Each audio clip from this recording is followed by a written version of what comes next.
everyone, welcome back to Mini Mozart's at Home Beginner Piano Lessons. My name is Miss Tamara and I will be your teacher. Just a quick reminder, we did already in lesson 1 learn about our piano technique secrets, so I hope you worked hard on those. We're working out of our Faber Piano Adventure Primer Series books. So this is good for any child around reading age, as long as they know their basic letters and numbers, and then of course parental help is always encouraged. The older beginner can use these videos as well. We're going to begin where we left off in our lesson book. So now we're on page 6. This lesson is very important because in music, each finger has its own number. And when we look at our hands here, when we start numbering our fingers, our thumbs are always number 1. So when you're reading, typically we read left to right, but for music, for our left hand, we start at our thumb. So sometimes that can get a little bit confusing for my students. So we always want to remember thumbs are number 1 and we always count out from the thumb. So on page 6 in your lesson book, you can have an adult, parent or guardian, or you can try to do it yourself if you'd like. You're going to trace your hand on this page. And I would love if you follow me on Instagram, Mini Mozart's YEG, and you can share with me in your stories, tag me, of the hand tracing, and you're going to number your fingers 1 to 5. So again, our thumb will be number 1, 1, 2, 3, 4, 5.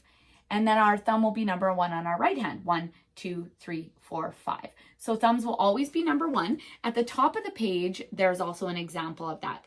You can number your fingers, then you can color the hands. I would love to see what you come up with. I know when my daughter did her own, she decorated the fingers, did painted nails, all of that. So if you would like to tag me, I would love to see it. Once you've completed that, we're going to look at the next page, and it's called finger flashcards. So again, as I said, each finger has its number, and your finger numbers are important throughout your whole time playing the piano. So it's really important that we establish a good knowledge of our finger numbers. And I know it's super easy to count to 5, right? 1, 2, 3, 4, 5. The trick is remembering where 1 is. So again, our thumbs are always number 1. So our finger flashcards, you can close the lid of the piano, which I'll do right away. And then you're just going to go through and tap your fingers on the lid of the piano. You can start with just one hand at a time. Then when you get really good, you can tap both hands at the same time and just really practice memorizing what number each finger is. Okay, so on the closed lid of the piano, if you don't have a piano and you can't close the lid, that is okay. Just use a tabletop or whatever and take your book there. But what we're going to do, we're going to start with all the left hand ones on, so LH right here stands for left hand. We're going to do all the left hand ones and all the right hand ones, and then I'm going to challenge you to do them at the same time after. So we're going to start with our left hand. So remember, we want that nice comfortable C curve and our thumb perch. Okay, so make sure you're on a nice flat stable surface, and we're going to tap our finger 1, then we're going to tap our finger 2, then our finger 3, and then our finger 4. So finger 4 is our weakest finger. We might have to lift up our other fingers to do so, and that's okay. Okay. Our next flashcard below that, flashcard 2, is starting with finger 4. So we're going to start with finger 4, finger 3, finger 2, and then finger 1. Flashcard number 3 is going between fingers 1 and finger 5. So 1, tap 1, tap 5. Okay. Now we're going to move on to our right hand. Our right hand, we're going to start with finger 1. So you can't see my hand as well here. So I'll kind of angle it here, but you want your hand like this, but I want to show you. So finger 1, we're going to start with finger 1, finger 2, finger 3, and again, finger 4. If you need to lift up those other fingers for finger 4, that's okay until you build that strength. It's even kind of difficult for me to isolate finger 4. Okay, flashcard number 5, we're going to go the opposite way. So starting with finger 4, then finger 3, finger 2, finger 1. Okay, and then again, we're going to go between finger 1, our thumb, and finger 5, our pinky. So 1, 5, 1, 5. Okay. A great challenge for this lesson, this exercise again, is try to maybe do them at the same time. So you can tap both finger ones at the same time, both finger twos, both finger threes, both finger fours, and work your way through the flashcards doing the exact same numbers. Another thing that you could do that is a lot of fun is have a parent or guardian quiz you. So what I like to do with my students is I make them cross their hands like this. This makes the brain work. And I'll say tap or wiggle left hand finger 2. So here's my left hand finger 2. So when your fingers are crossed, you have to think a little bit extra about that. So it makes your brain work, and then you're moving. So parents, obviously, when you're quizzing your child, you'll want to know which is left hand finger 2. So this will be a learning experience for you as well. The last thing that we're going to do for this lesson, because I know you're probably really itching to play, this is piano lessons, right? You want to learn the piano. We're going to do one piece talking about going low on the keyboard and going high on the keyboard. So let's do that one. Alrighty, friends. So in your lesson book, page 8, we have the pecking rooster. And the next page, page 9, we have the pecking hen. So what I want you to do, you're going to make sort of like a beak, and you're going to make that nice O shape like we talked about, but you're going to pretend that it is a chicken beak, okay, or a rooster beak in this case. Now, when we're playing the piano, we usually start in the middle when we're doing these exercises, and for our pecking rooster, the sound is going to get lower. So when we go to the left, our sound gets lower. When we go up to the right, our sound gets higher. So if I ever say go down the keyboard, that's always to the left. If I say go up the keyboard, that will be to the right. So for pecking rooster, we're going to make our beak, and we're going to use this beak to play our keys. We're going to start in the middle.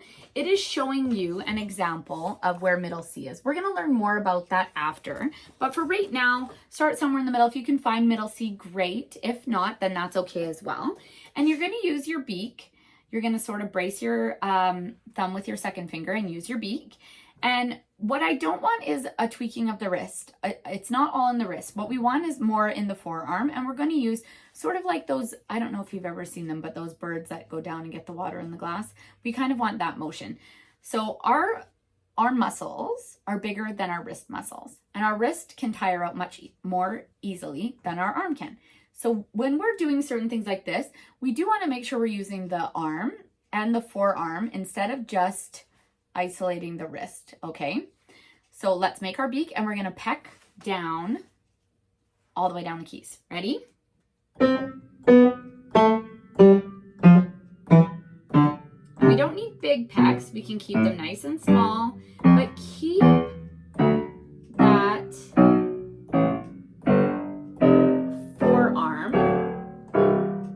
moving up and down from the elbow. Next, I'm going to go through and I'm going to play a little teacher duet at the bottom. And you're welcome now, after you've practiced that a couple times, you're welcome to play your pecking rooster with the duet. Okay, here is our pecking rooster duet. So you can start by playing down and play along with me. 1, 2, ready, play.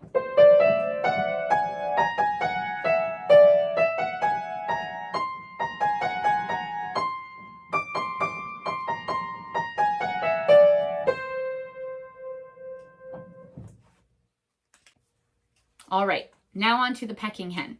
Again, the same thing, but we're going to go up the keyboard this time. So we're going to make that beak, brace our finger, and then again, we're going to use that forearm, not the wrist, to go up and down the keys. Ready? Let's go. We're going to go all the way to the top, using that beak that we've created between fingers 1 and 3.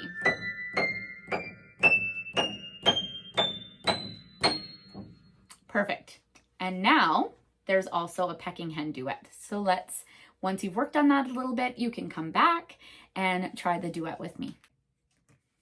Okay, friends, here is our pecking hen duet. 1, 2, ready, play.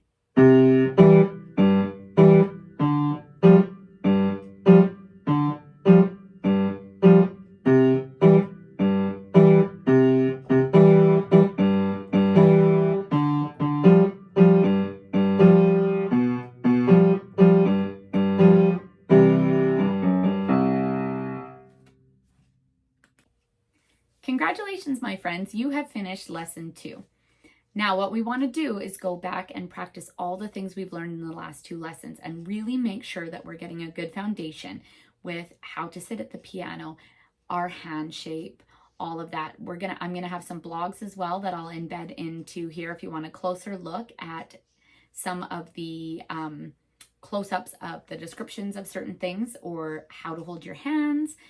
Also, you can follow me on Mini Mozart's YEG. So that's more of my preschool page, but I am going to be posting some of the piano stuff that I'm doing there as well. And then you can follow me on Facebook, on my Facebook page, Tamara Schmidt Piano and Mini Mozart's. And I will put the links to both of those in the description as well if you'd like to follow along. Thanks so much. We'll see you for lesson 3.